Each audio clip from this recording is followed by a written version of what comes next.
2013 সালের 28 ফেব্রুয়ারি আন্তর্জাতিক অপরাধ ট্রাইব্যুনাল বাংলাদেশের বরেণ্য আলেমে দ্বীন অভিজ্ঞ পার্লামেন্টেরিয়ান মাওলানা দেলোয়ার হোসাইন সাঈদীকে 71 মানবতা বিরোধী অভিযোগে দোষী সাব্যস্ত করে মৃত্যুদণ্ডাদেশ প্রদান করে।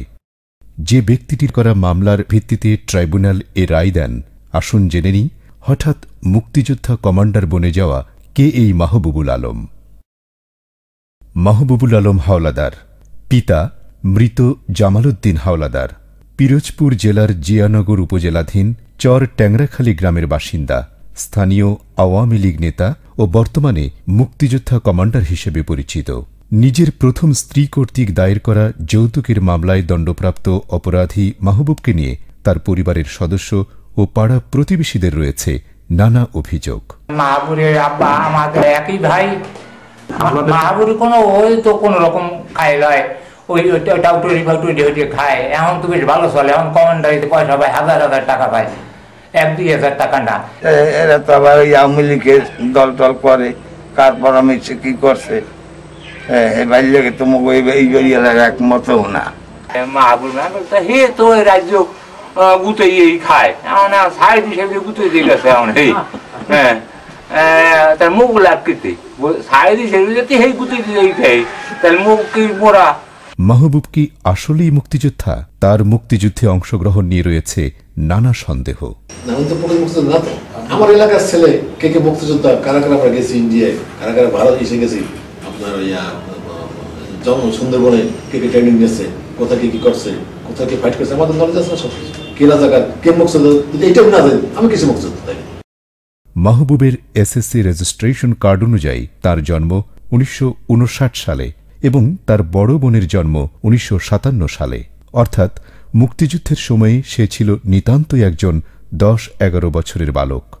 বড় বোন এবং প্রতিবেশীদের দেয়া তথ্যেও বেরিয়ে আসে সে কথা।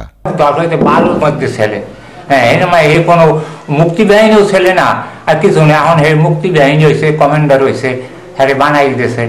এই আমরা কি করতে পারি, আমরা আমার দেশেও থাকতে পারবো না এই অবস্থায়। কেমন পারবেন না? পারবো না। মাহবুব মেয়ের কমান্ডার, হে এখন থানায় যা কয় হেয়া, ওই গ্রামে যা কয় হেয়া। আপনার ভাই মাহবুবের বয়স 71 সালে কয় বছর হবে? তোমার 10-12 বছর। মেট্রিক পরীক্ষা দিল না কি একটা, আমি তো সব বায়োটা জানি না, খুব সমস্যা। অনেক জুনিয়র 2 মাস জুনিয়র না। মুক্তিযোদ্ধা যে বয়স হওয়া দরকার, বললাম তো জিনিসটা, সেই বয়স তাকে তো কাভার করেই না। সে প্রকৃত মুক্তিযোদ্ধাও না, কাভার বয়স কাভার করতে কিছু আসে না। সে মুক্তিযুদ্ধ সে পারেনি সবসময় বাড়িতে বেশি, বাজারেও বেশি করে আসে না, ইভেন পাড়ার বন্দরও বেশি আসে না, সার্বক্ষণিক বাড়িতে বেশি। মুক্তিযুদ্ধের সময় বাড়িঘর লুটপাট সহ যেসব তথ্য দিয়েছে, তৎকালীন প্রত্যক্ষদর্শী এবং এলাকাবাসী এসব ঘটনার কথা সরাসরি অস্বীকার করেছেন। ট্যানারিতে কোনো বাড়িতে নট অনলি মাহবুব, কোনো বাড়িতে কোনো আর্মি, কোনো রাজাকার, কোনো পিস কমিটি কেউ যায় না। 1971 সালে কি আপনার বাড়িতে লুঠি ছিল? না,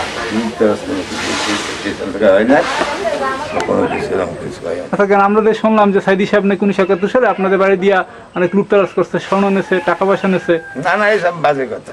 আপনার বাড়ির থেকে 10 ভরি স্বর্ণ, 12 ভরি স্বর্ণ, 15 লাখ টাকা ক্ষতি হয়েছে, এটার ব্যাপারে আপনি কি জানেন? আমার বাড়ির সব গৃহস্থের মিলিল 10 ভরি সোনা বা এই টাকা হবে না, এখনো হবে না। এই যে 15 লাখ টাকার ক্ষতি হয়েছে না, ছেলে না, কেউ ছেলে না, এরকম কেউ ছেলে না। 15 লাখ টাকার ক্ষতি না, এরকম অবস্থা ছিল না। এখন আগের চাইতে এখন পরিবারটা ভালো হয়েছে, থেকে কিছু কিছু ভালো হয়েছে, কিন্তু এখনো নাই। এছাড়া 1971 সালে যুদ্ধের সময় তার 50 বারের বেশি সুন্দরবন ক্যাম্পে যাওয়ার তথ্যটি কোনোভাবে বিশ্বাসযোগ্য নয়, কারণ তার দেয়া তথ্যানুসারেই তখন সেখানে যেতে 1 দিন ও আসতে 1 দিন সময় লাগত। পাশাপাশি মাঝে মধ্যে তার 2-1 দিন সুন্দরবনে অবস্থান করার যে দাবিও করা হয়েছে, তাও অসত্য। কেন এত সুযোগ সুবিধা? মিথ্যা সাক্ষী দেবার বিনিময়ে সে ও তার স্ত্রী সরকারি সুযোগ সুবিধা লাভ করছে বলে জানা যায়। উল্লেখ্য, মাহবুবের দেয়া তথ্যানুযায়ী তার নির্দিষ্ট কোনো আয়ের উৎস নেই এবং সে একজন দুস্থ মুক্তিযোদ্ধা। তার বাড়ির অবস্থাও জরাজীর্ণ। পিরোজপুরের জেলা প্রশাসক ও প্রধানমন্ত্রীর নিকট অনুদান চেয়ে আবেদনও করেছিল সে, অথচ বর্তমানে সে একটি দোতলা বাড়ির মালিক। আর তার দ্বিতীয় স্ত্রী রিনা বেগম 2011 সালের জানুয়ারি মাস থেকেই ভিজিটি কার্ডের সুবিধা পাচ্ছে। যে খলিলুর রহমানের কাছ থেকে শুনে সে আল্লামা সাঈদীর বিরুদ্ধে 10 ও 11 নম্বর অভিযোগ দাখিল করেছে বলে দাবি করেছে, সে খলিলের জন্মই হয়েছে 1972 সালে।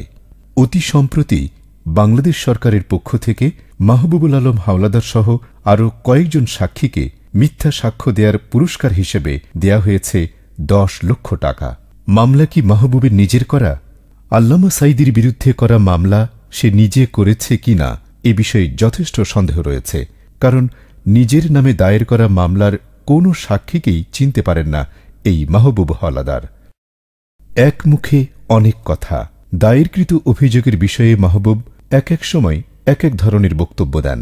তার দাবি অনুযায়ী বিশাবালিকে বলেশ্বর নদীর ঘাটে নিয়ে হত্যা করা হয়, অথচ পরবর্তীতে ট্রাইব্যুনালে এসে বলে বিশাবালিকে উমেদপুর গ্রামে নারকেল গাছে বেঁধে হত্যা করা হয়। বিশাবালি সে তাকে ধরে একটা নারকেল গাছে বেঁধে এবং তার মারপিট করে। এদের সহযোগিতায়, এদের নির্দেশে সেই বিশাবালিকে গুলি করে হত্যা করে। আবার অন্য একটি বেসরকারি টেলিভিশন চ্যানেলে প্রদত্ত সাক্ষাৎকারে বলে যে ঘটনার সময় তিনি সেখানে ছিলেন না। তখন তো আমি পলাতক ছিলাম। জি, আমি যেটা শুনছি, আমি কিন্তু দেখিনি, আমি তো চলে গেলাম। এরপর ট্রাইব্যুনালে এসে বলে সে বিশাবালিকে মারতে দেখেছে। তাহলে এসবের কোনটা সত্যি? মাহবুব মানে শুধুই মিথ্যাচার। এ লোকটি হরহামেশাই মুক্তিযুদ্ধ সহ নানা বিষয়ে মিথ্যাচার করে আসছে।